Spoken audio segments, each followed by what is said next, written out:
Nhiệm vụ bảo vệ chủ quyền của Tổ quốc là trách nhiệm của tất cả mọi người dân được sinh ra và lớn lên tại giải đất hình chữ S Việt Nam. Trong những ngày này, tất cả chúng ta đều chung lòng, chung sức và bằng nhiều cách làm khác nhau để hướng về Biển Đông, về những người lính đang ở nơi đầu sóng ngọn gió, những ngư dân dũng cảm đang ngày đêm kiên quyết, vững vàng bảo vệ chủ quyền biển đảo của Tổ quốc. Hòa chung vào những hoạt động thiết thực đó, ngày hôm nay, một dự án MV đặc biệt nhất, xúc động nhất hướng về Biển Đông đã ra mắt công chúng với sự tham gia của hơn 1.000 người. Đó là những nghệ sĩ, nhà báo, những người cựu chiến binh, các em bé thiếu nhi. Đó chính là MV bài hát Tiến quân ca của cố nhạc sĩ Văn Cao.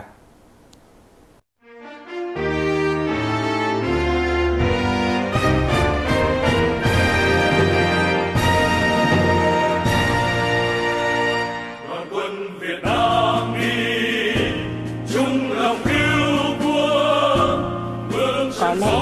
đối với mỗi người Việt Nam sẽ không khỏi xúc động mỗi khi giai điệu hào hùng này cất lên. Bằng những lời ca tiếng hát của mình, những âm vang của bài hát quốc ca đã kết nối hơn 1.000 người là những nghệ sĩ, nhà báo, các cựu chiến binh, các em thiếu nhi cùng nhau hát lên, cùng nhau nói lên tiếng nói, tình yêu của trái tim mình là vũ khí sắc bén để mỗi người chúng ta cùng nhau quyết tâm bảo vệ Tổ quốc. Đây là một ca khúc rất là thân thương, rất là quen thuộc đối với một người Việt Nam. Không chỉ là những bạn học sinh đã đi học mà bây giờ các em bé khi các em biết hát, các em đã được học ca khúc này rồi. Tuy nhiên cũng có rất nhiều các bạn hiện đang sống ở nước ngoài không phải thường xuyên biết đến và hát ca khúc này, và Hằng rất là mong cùng với các nghệ sĩ là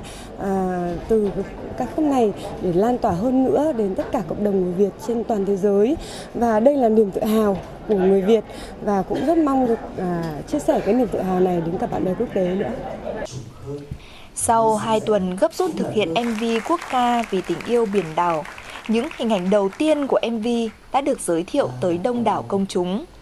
Những khó khăn, vất vả đã không còn, mà ở đó giờ là những ánh mắt, những nụ cười hạnh phúc của những con người đã làm nên một tác phẩm nghệ thuật tâm huyết, gửi gắm thông điệp về tình yêu quê hương, đất nước, cổ vũ tinh thần đoàn kết, ý chí chiến đấu của quân và dân ta. Tất cả đã cùng nhau hòa quyện, cùng nhau hát vang bài quốc ca trong không khí đầy nhiệt huyết và xúc động. Để một ca khúc mà có sức ảnh hưởng lớn cũng như là cái sự hùng tráng để kêu gọi tinh thần dân tộc cũng như là sự đoàn kết chung của mọi người dân, chắc có lẽ không bài hát nào có thể qua được quốc ca cả. Và chính điều đó mà con nghĩ là khi mà thu âm và hòa âm lại bản thu âm này thì đã nhận được sự đồng thuận rất nhiều các nghệ sĩ, văn nghệ sĩ, phóng viên, người mẫu MC tất cả, rồi cả các bác cựu chiến binh, rồi chiến sĩ, rồi là thanh thiếu niên nhi đồng nữa. Thì cái điều đó là cái điều mà thấy được sự đoàn kết chung của mọi người trong thời điểm hiện tại. Quốc ca, một ca khúc bất tử, có sức ảnh hưởng mạnh nhất,